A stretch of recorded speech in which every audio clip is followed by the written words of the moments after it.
मित्रों प्रणाम, जय श्री राधे।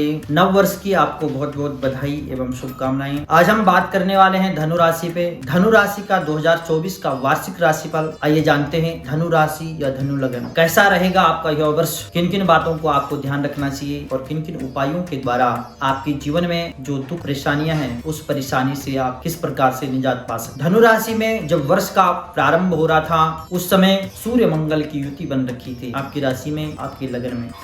यह युति जिसका प्रभाव पूरे वर्ष आप पे रहेगा। सूर्य और मंगल दोनों ही पराक्रमी ग्रह हैं। इनका प्रभाव आपके स्वभाव में देखने को मिलेगा। आपके अंदर एक नई ऊर्जा, नई जिज्ञासा, नई उमंग को लेकर के देखने को अवश्य मिलेगी। वर्ष के आरंभ से लेकर के 30 अप्रैल तक इस राशि पर गुरु की स्वग्रही दृष्टि रहेगी। उसके बाद यानी 1 मई के बाद बृहस्पति राशि परिवर्तन करेंगे, लेकिन 30 अप्रैल तक इनकी जो 9वीं दृष्टि रहेगी आपकी लगन में रहेगी, यानी आपकी राशि में रहेगी, जिसके फलस्वरूप विपरीत परिस्थितियों में भी उसके बावजूद भी बिगड़े हुए कार्यों में सुधार होने की संभावना है। धार्मिक अनुष्ठान, धार्मिक कर्म, धार्मिक यात्रा का प्रबल योग बना हुआ है। उच्च विद्या, उच्च शिक्षा का योग है और अगर आप कोई कंपटीशन में भाग ले रहे हैं उसमें भी आपको सफलता का योग बना हुआ है। पंचम भाव पर जो है शनि की जो है नीच दृष्टि रहेगी, क्योंकि पराक्रम स्थान में आपके वर्ष भर शनि का संचार चलेगा। तीसरी दृष्टि से आपके पंचम हाउस को देखेंगे जो कि संतान का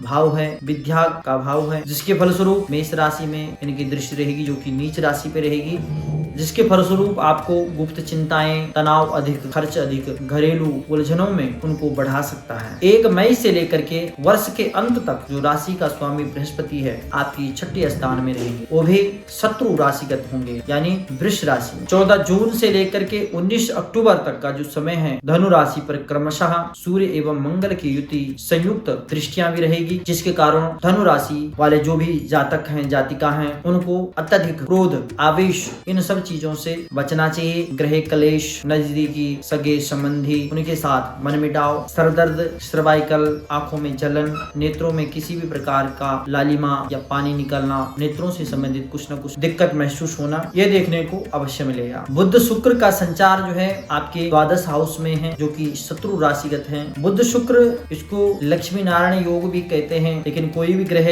6ठे, 8वें, 12वें में इतना अच्छा रिजल्ट नहीं देता है, फिर भी शुक्र को द्वादश स्थान में अच्छा मान सकते हैं विदेश संबंधी कार्यों के लिए, खास करके लिए। और बुध शुक्र की युति प्रेम क्षेत्र में, प्रेम प्रसंग, इस चीज को बढ़ावा देते हैं। राहु और केतु का जो संचार है, चतुर्थ स्थान में राहु का संचार चल रहा है और कर्म स्थान में आपके केतु का संचार चल रहा है। चतुर्थ स्थान यानी सुख का भाव, मातृ का भाव, जब सुख भाव में राहु आ जाते हैं कहीं न कहीं हमारे सुख को, हमारे जो सुख होते हैं, जो शांति होती है, उसको भंग करने का प्रयास कर। कार्य क्षेत्र में, कर्म क्षेत्र में 10वें स्थान में जब केतु का संचार चल रहा था तब भी हमारे कर्म क्षेत्र में, कार्य क्षेत्र में बदलाव के योग बनते हैं, स्थान परिवर्तन के योग बनते हैं। तो यानी 30 अक्टूबर के बाद आपका स्थान परिवर्तन का भी योग बनता है, यानी कार्य को भी, अगर आप कोई बिजनेस कर रहे हैं, व्यवसाय कर रहे हैं, तो उसको भी बदलने का आप प्रयास करेंगे या आपका मन बन सकता है, जो कि ऐसे समय में कार्य क्षेत्र को बदलने की आवश्यकता नहीं। जिस कार्य में आप कर रहे हैं उसको आप करते रहिए, क्योंकि कर्म क्षेत्र में अगर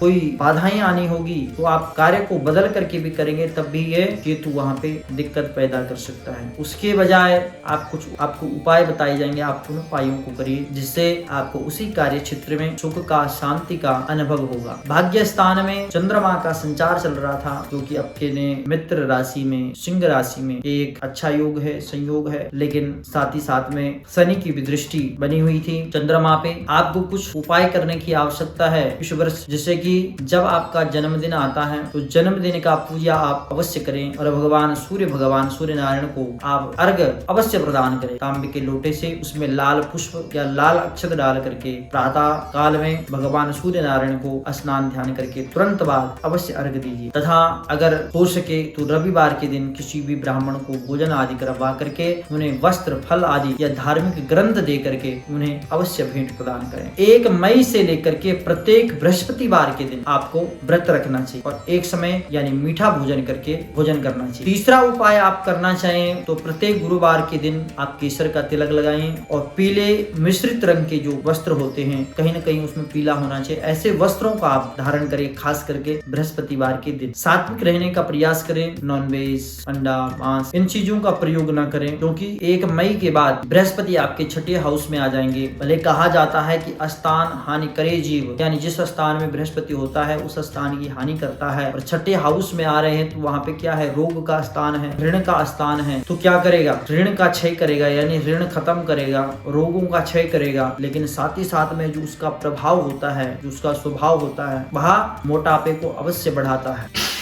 पेट से संबंधित दिक्कत, लेबर से संबंधित दिक्कत, उन चीजों को बढ़ाता है, और खास करके जब हम ऐसा भोजन करते हैं तभी वो दिक्कत देता है। 1 मई के बाद आपको भोज्य पदार्थ में अवश्य सावधानी बरतें। और आप जो आपको यह 2-3 उपाय बताए हैं, जन्मदिन के दिन पूजा करनी है, अवश्य नवग्रहों की शांति और नवग्रहों की ग्रंथियां और सूर्य नारायण को अर्घ देना आप हर रोज, क्योंकि मंगल सूर्य की युति आपकी लगन में बनी हुई है वर्तमान स्थिति में, और वर्ष के आरंभ में यह योग बना हुआ था जिसका प्रभाव पूरे वर्ष देखने को मिलेगा। जो मैंने आपको उपाय बताए हैं आप इन उपायों को करें। जो कार्य क्षेत्र में, संतान पक्ष में जो भी आपको दिक्कत परेशानी होती है, उस परेशानी के लिए आप इन उपायों को करें, जिसका प्रभाव पूरे वर्ष भर रहेगा। अगर आपको विशेष जानकारी चाहिए तो उसके लिए आपने date of birth time send करना है, वह आपकी व्यक्तिगत डेट ऑफ बर्थ टाइम होगा, और उसी के अनुसार आपकी दशा, महादशा, अंतरदशा को देख करके आपको कुछ और उपाय या डीपली जाकर के कुछ आपको उपाय दे सके। ये आपकी राशि का, पूरी राशि के जो उपाय बनते हैं वो हमने बताया इस वर्ष के लिए। तो आज के लिए इतना ही। प्रणाम, जय श्री राधे।